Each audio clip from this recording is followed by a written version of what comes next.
Bonjour, dans cette vidéo nous allons parler du chaînage des constructeurs.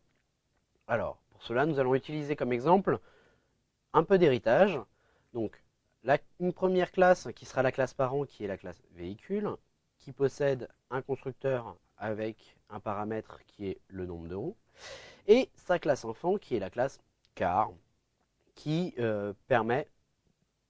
qui est un véhicule, donc qui peut hériter de véhicule, mais qui n'a pas de paramètres particuliers dans son constructeur.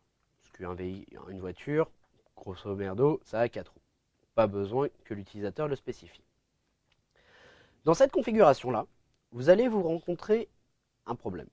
Le problème est que le seul moyen de construire véhicule, c'est par l'intermédiaire de son constructeur avec des paramètres. Or, par défaut, le système va appeler, comme son nom l'indique, les constructeurs par défaut. Donc, comme on sait que dans le cadre d'héritage, c'est d'abord le parent qui est construit, puis après l'enfant, avant d'appeler le constructeur de car, il va essayer d'appeler le constructeur par défaut de véhicule. Donc là, on va se retrouver avec un conflit, avec une erreur qui, au final, on ne sait pas à l'heure actuelle comment le résoudre. Donc, nous allons passer sur un exemple de code pour vous montrer comment faire. Alors, dans cet exemple, qu'est-ce que nous avons? Nous avons tout simplement une première classe. J'ai choisi de changer un petit peu, pas utiliser véhicule et car. On va utiliser une classe qui a un peu plus de signification, qui est une classe array, donc tableau, qui possède un champ privé size, un constructeur qui prend un int en paramètre, donc qui est le seul constructeur. Comme on a redéfini un constructeur, il n'y aura pas de constructeur par défaut pour cette classe-là. Et une fonction membre printSize qui tout simplement écrit sur la sortie standard la taille du tableau. Une classe Pony, parce qu'il en faut une, et qui contient un champ name en private, et pareil, qui lui aussi s'initialise avec un string en paramètre. Donc, comme on a redéfini le constructeur, il n'y aura plus de constructeur par défaut. Donc, si quelqu'un hérite de Pony, ça va poser problème. Et finalement, la classe PonyArray, qui elle n'a qu'un constructeur classique, qu'un constructeur par défaut. Voyons un petit peu le code. Donc, le constructeur de array qui prend une size en paramètre, elle, va définir via l'initialization list et il va initialiser son champ mSize grâce à la variable pris en paramètre. Derrière, le constructeur de PonyArray, qui ne prend rien, et le constructeur de Pony, qui, pareil, grâce à son initialization list, va initialiser son attribut underscore name. On finit par la fonction membre printSize, qui, elle, écrit tout simplement sur la sortie standard la taille. Alors, dans notre main, ce que nous avons à l'heure actuelle, c'est juste la déclaration d'un PonyArray et la déclaration d'un objet de type array. On essaye d'afficher sur sa sortie standard et on voit ce que ça donne. Alors, on va nettoyer un petit peu tout ça. On va compiler. Et là, on voit que ça ne marche pas.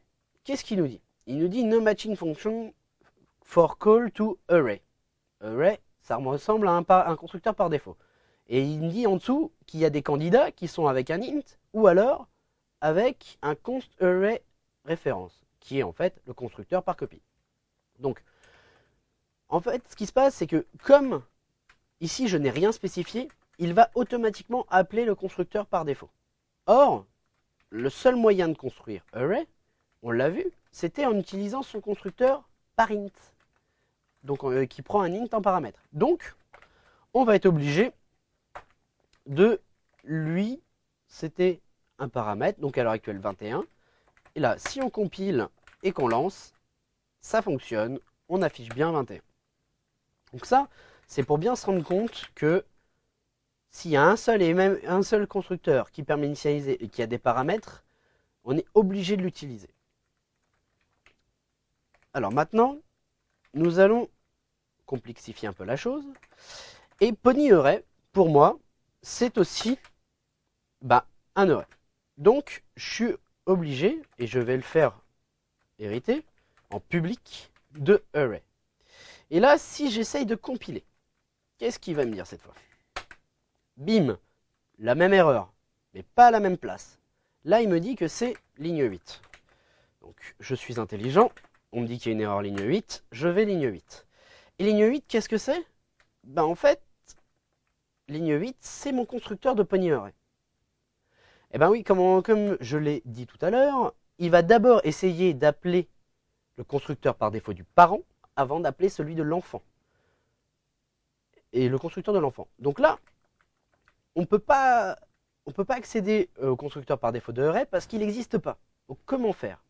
Eh bien tout simplement, on va utiliser l'initialization list. Et dans l'initialization list, on va appeler explicitement le constructeur du parent. Comment? Donc 2 points pour accéder à l'initialization list.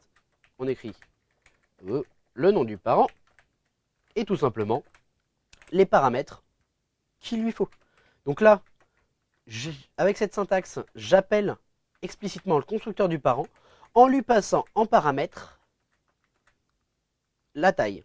Donc là, si je recompile, ça fonctionne.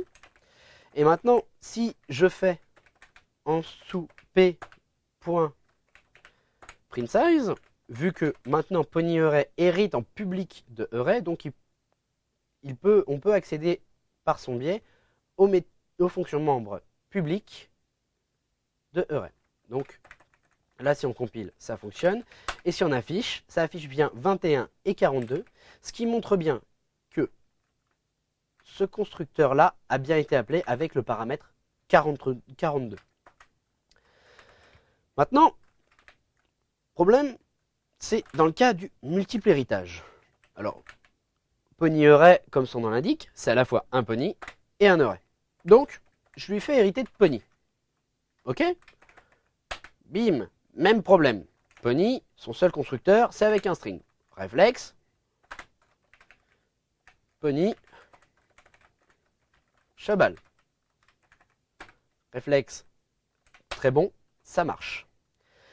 Ce qu'il faut bien se rendre compte, c'est que là, array et pony sont appelés dans le même ordre que l'ordre d'héritage. Si, à l'heure actuelle, je changeais l'ordre, le compilateur serait très gentil et me dirait c'est pas possible. Donc, dans l'initialization list, il me dit que array devrait être initialisé avant pony parce que dans l'ordre d'héritage, il faut suivre l'héritage. Donc là, je définis que array, je l'initialise avant pony, alors que là, j'ai déclaré pony avant array. Donc, comme pour l'initialization list, pour l'héritage, pour le chaînage de constructeurs, donc appeler en chaîne les constructeurs de ses parents avec des paramètres, il faut respecter cet ordre. Tout simplement aussi, vous allez me dire, mais maintenant, dans l'initialization list, j'appelle les constructeurs de mes parents, mais où est-ce que je rajoute mes différents attributs que je voudrais initialiser? Eh bien, tout simplement, vous les rajoutez derrière. Vous avez d'abord les constructeurs des parents, et après, votre initialisation à vous. Donc si par exemple, je déclare private un champ int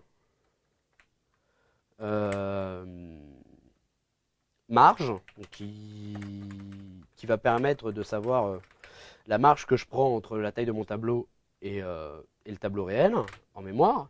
Donc je peux tout simplement faire m marge et lui mettre 84 par exemple. Donc là, ça compile toujours, ça fonctionne toujours.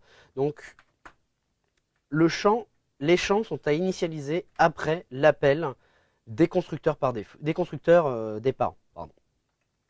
Donc voilà. Donc revenons à notre présentation. Ce qu'il faut retenir, c'est que d'abord il va construire les parents puis les enfants. Donc ça c'est vraiment une notion à bien comprendre et qui date de l'héritage.